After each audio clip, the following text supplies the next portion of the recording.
si Senator Bato. Wala raw balak na humarap sa Quadcom hearing. Brigada Ann Cortez, i-brigada mo. Brigada Live Report. Never.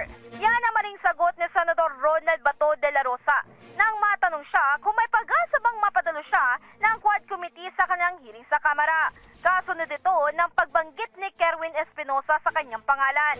Ito ay dahil siya umano ang nag-utos dito. Naidiin nga si dating Senadora Laila de Lima at Peter Lim sa illegal drug trade.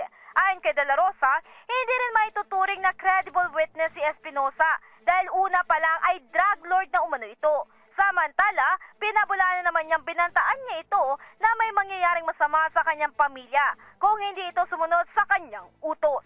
In the heart of changing lives, ito si Brigada Ann Cortez ng 105.1 Brigada News FM Manila, the Music and News Authority.